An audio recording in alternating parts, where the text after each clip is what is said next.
അതാണല്ലോ കണ്ടുകൊണ്ടിരിക്കുന്നത് കൃത്യമായി. നിങ്ങൾ നിരീക്ഷിച്ചോളൂ.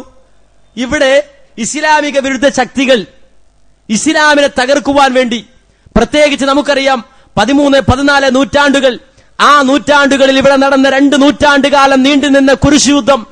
ആ കുരിശുയുദ്ധത്തിൽ 200 കൊല്ലക്കാലം മുസ്ലിം സമൂഹം കുരിശുപടയോട് പോരാടിയിട്ട് അവസാനം നിരവധി രാഷ്ട്രങ്ങൾ നഷ്ടപ്പെട്ടും അവസാനം ഒരുപാട് പ്രയാസങ്ങൾ സഹിച്ചും മുസ്ലിം സമുദായം രണ്ടാമതൊരു നവജാഗരണത്തിന് വേണ്ടി പണിയെടുക്കുമ്പോ മുസ്ലിം സമുദായം വിശ്വാസപരമായി മാത്രം ഉയർന്നു വരാൻ കഴിയുന്ന ഒരു സാഹചര്യം അവരുടെ മുന്നിലുണ്ടായപ്പോൾ എല്ലാവിധ ഭൗതികമായ പ്രതിസന്ധിക്ക് മുന്നിലും തലയുയർത്തി ഇജ്ജത്തോടെ മുസ്ലിം സമുദായം നിന്നപ്പോൾ മുസ്ലിം സമുദായത്തെ തകർക്കുവാൻ വേണ്ടി കുരിശുയുദ്ധത്തിന്റെ അനന്തരഫലമായി ഇവിടെ ഉണ്ടായ മിഷനറി സംഘടനകൾ, മിഷനറി പ്രവർത്തകർ, ആ മിഷനറി പ്രവർത്തകർ ഈ സമൂഹത്തിലേക്ക് ഇറങ്ങി വന്നുകൊണ്ട് വിശുദ്ധ ഇസ്ലാമിനെ തെറ്റിദ്ധരിപ്പിക്കാനുള്ള ശക്തമായ പരിശ്രമം നടത്തിയ ഒരു കാലം.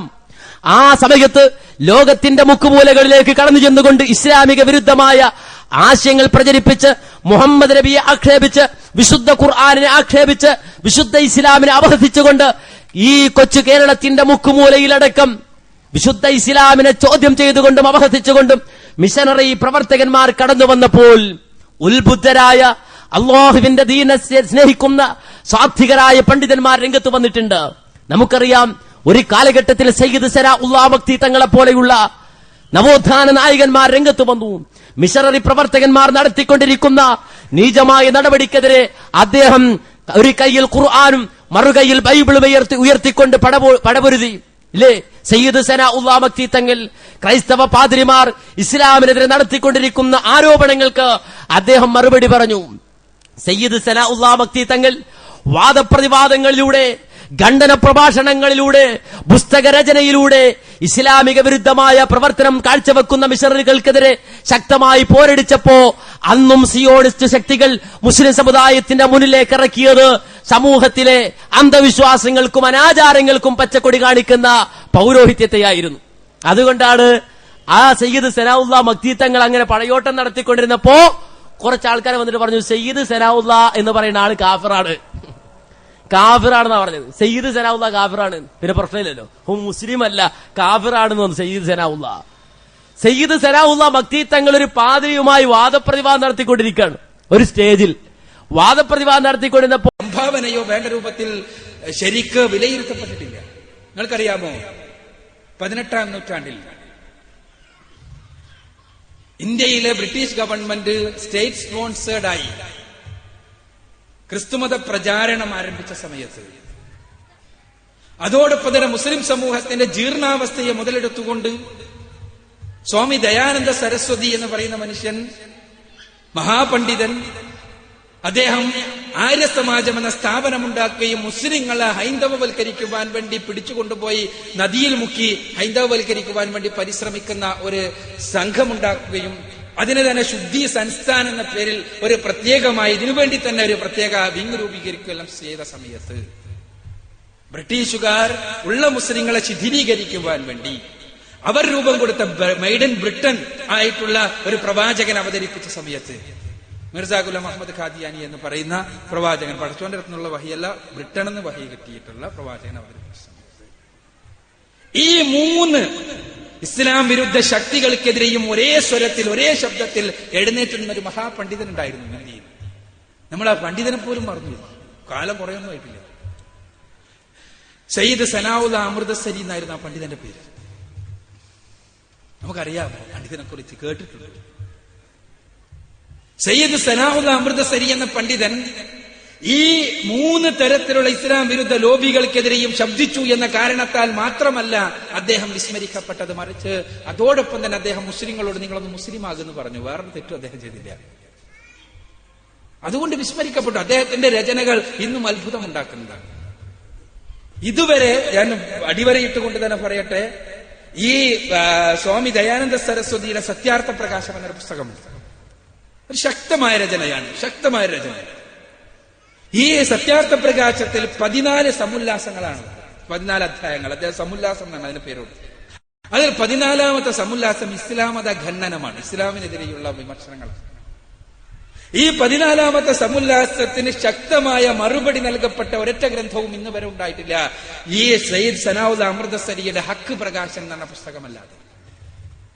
അതോടൊപ്പം തന്നെ ക്രൈസ്തവ പാതിരിമാർ അന്ന് എങ്ങനെയായിരുന്നു അറിയാമോ? എല്ലായിടത്തും വന്നിട്ട് മുസ്ലിങ്ങളോട് സംവാദത്തിനുണ്ടോ എന്ന് വെല്ലുവിളിക്കായിരുന്നു. സംവാദത്തിനുണ്ടോ എന്ന് വെല്ലുവിളിക്കായിരുന്നു. കാരണം മുസ്ലിം സമൂഹം ആദർശപരമായി ജീർണാവസ്ഥയിലായപ്പോ പരിശുദ്ധ ഖുർആനിനെ, പ്രവാചകചര്യയെ തങ്ങളുടെ താല്പര്യങ്ങൾക്കനുസരിച്ചുകൊണ്ട് ദുർവ്യാഖ്യാനം ചെയ്ത് മുസ്ലിങ്ങളെ ക്രൈസ്തവവൽക്കരിക്കുവാൻ വേണ്ടി പരിശ്രമിച്ച സമയത്ത് ക്രൈസ്തവരോട് ശക്തമായി പോരാടുവാൻ, ആദർശപരമായി പോരാടുവാൻ കഴിയുന്ന പണ്ഡിതന്മാരുടെ ഉപലബ്ധതയില്ലാതിരുന്ന സമയത്ത് അവർ ക്രൈസ്തവ പാതിരിമാർ ശക്തമായി രംഗത്ത് വരികയായിരുന്നു. വാദപ്രതിവാദത്തിന്, സംവാദത്തിനുണ്ടോ എന്ന് ചോദിച്ചിട്ട് അവരുടെ മുന്നിൽ ഒരു കരടായി നിലകൊണ്ടിരുന്നത് സയ്യിദ് സനാഉൽ അമൃതസരി. അമൃതസരിയുടെ ശൈലിയെക്കുറിച്ച് മനസ്സിലാക്കാൻ വേണ്ടി ഒരു സംഭവം പറയട്ടെ ഞാൻ. സയ്യിദ് സനാഉൽ അമൃതസരിയും ഒരു പാതിരിയും തമ്മിൽ ഒരു സംവാദം നടക്കും. പാതിരിയാണ് ചോദിക്കേണ്ടത്, ക്രൈസ്തവ പണ്ഡിതൻ ചോദിച്ചു, ഇപ്പോൾ മുഹമ്മദ് നബി എവിടെയാണ്? സംവാദത്തിന്റെ കാര്യത്തിൽ നിങ്ങളൊരു കാര്യം മനസ്സിലാക്കണം. സംവാദത്തിൽ എന്ന് പറഞ്ഞാൽ കേവലം പ്രമാണങ്ങൾ മാത്രമല്ല, മറിച്ച് ഒരു അല്പയുക്തിയും അല്പം തർക്കശാസ്ത്രം എല്ലാം ഉണ്ടായാലാണ് സംവാദത്തിൽ നിലനിൽക്കാൻ കഴിയും.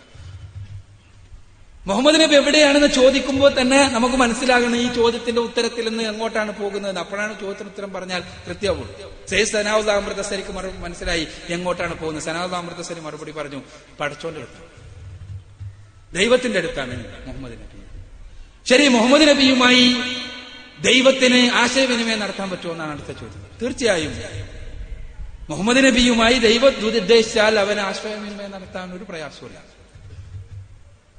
അപ്പോൾ മുഹമ്മദിന്റെ പൗത്രന്മാരിൽ ഒരാൾ വളരെ ക്രൂരമായി യൂഫ്രട്ടീസിന്റെ തീരത്ത് വെച്ച് കൊല ചെയ്യപ്പെട്ടില്ലേ? അത് കർബലയാണ് ഉദ്ദേശിക്കുന്നത്. അതെ എന്ന് മറുപടി പറഞ്ഞു. എന്നിട്ട് മുഹമ്മദുമായി ആശയവിനിമയം നടത്താൻ ദൈവത്തിന് കഴിയുമെങ്കിൽ ദൈവത്തിനോട് മുഹമ്മദ് താൻ ഏറ്റവും അധികം സ്നേഹിച്ചിരുന്ന തന്റെ പൗത്രനെ രക്ഷിക്കാൻ വേണ്ടി ആവശ്യപ്പെട്ടില്ലേ ആണ് ചോദ്യം. താൻ ഏറ്റവും അധികം സ്നേഹിക്കുന്ന തന്റെ പൗത്രനെ രക്ഷിക്കാൻ വേണ്ടി ആവശ്യപ്പെട്ടില്ലേ? ഈ ചോദ്യത്തിന് തർക്കശാസ്ത്രപരമായി പറഞ്ഞാൽ എന്തുത്തരം പറഞ്ഞാലും പ്രയാസപ്പെടുന്ന രൂപമാണ്. അത് തർക്കശാസ്ത്രം പഠിക്കുമ്പോൾ വേറെ പഠിക്കേണ്ടതാണ്, ഞാൻ അങ്ങോട്ട് പോണില്ല. ഇദ്ദേഹം പറഞ്ഞു, അദ്ദേഹത്തിന് അറിയുന്നതുകൊണ്ട് തന്നെ അദ്ദേഹം ഒരല്പം നേരത്തെ മൗനത്തിന് ശേഷം പറഞ്ഞു, അതെ മുഹമ്മദ് നബി ചോദിച്ചു. എന്നിട്ട് ദൈവം എന്തു പറഞ്ഞു? ദൈവം എന്തു പറഞ്ഞു എന്നുള്ള ചോദ്യത്തിനും ഉത്തരം ഒരു ഇരുതല മൂർച്ചയുള്ള സാരമാണ്. ദൈവം സഹായിക്കാന്ന് പറഞ്ഞു എന്ന് പറഞ്ഞാലും ബുദ്ധിമുട്ടാണ്, സഹായിക്കൂല എന്ന് പറഞ്ഞു എന്ന് പറഞ്ഞാലും ബുദ്ധിമുട്ടാണ് ക്രൈസ്തവരുടെ മുന്നിൽ. തീർച്ചയായും ഇത് ഒരു സംവാദത്തിന്റെ ശൈലി മനസ്സിലാക്കാൻ വേണ്ടി പറഞ്ഞതാണ് ഞാൻ. ഈ സംവാദം നടക്കുമ്പോൾ സ്വാഭാവികമായിട്ട് ഒരു കൂട്ടർ നിശബ്ദമായാൽ എന്തായിരിക്കും അവസ്ഥ എന്നറിയാലോ. ഒരല്പനേരം സയ്യിദ് സനാഉൽ അമൃതസരി നിശബ്ദനാകും. നിശബ്ദനായിട്ട് ഇങ്ങനെ നിന്നു. ഈ സമയത്ത് എന്തായിരിക്കും ഉണ്ടാവുക? ജയാരവങ്ങൾ മുഴങ്ങാൻ. ഈ ജയാരവങ്ങൾക്ക് അവസാനം കുറിച്ചുകൊണ്ടൊരു നെടുവീർപ്പോടുകൂടി അദ്ദേഹം പറഞ്ഞു, ദൈവം പൊട്ടിക്കരഞ്ഞു. ദൈവം പൊട്ടിക്കരയുകയോ എന്നാണ് അടുത്ത ചോദ്യം. അതെ, ദൈവം പൊട്ടിക്കരഞ്ഞുകൊണ്ട് പറഞ്ഞു, എന്റെ സ്വന്തം പുത്രൻ, എന്റെ ഏകജാതനായ പുത്രൻ കുരിശിൽ കിടന്ന് ഏലി ഏലി ലമ്മാ ശബക്താനി, ദൈവമേ ദൈവമേ നീ എന്തുകൊണ്ടാണ് എന്നെ കൈവിട്ടത് എന്ന് പൊട്ടിക്കരഞ്ഞ് ചോദിച്ചിട്ട് അവനെ രക്ഷിക്കാൻ എനിക്ക് കഴിഞ്ഞിട്ടില്ല, എന്നിട്ടാണോ നിന്റെ പൗത്രനെ ഞാൻ രക്ഷിക്കാൻ വരുന്നതെന്ന് മറുപടി പറഞ്ഞു. ഇത് സയ്യിദ് സനാഉൽ അമൃതസരിയുടെ ശൈലി. സംവാദം പിന്നെ നടന്നിട്ടില്ല, പിന്നെ ഇത് തുടർന്നിട്ടില്ല. ഇത് ഈ സയ്യിദ് സനാഉൽ അമൃതസരി ഒരിക്കൽ ഒരു ക്രൈസ്തവ പാതിരി ഇത് പറയാൻ വേണ്ടിയാണ് ഞാനിത് പറഞ്ഞത്. ക്രൈസ്തവ പാതിരി വെല്ലുവിളിക്കുകയാണ്, ആരെങ്കിലും മുസ്ലിങ്ങൾ ആരെങ്കിലും സംവാദത്തിനുണ്ടോ?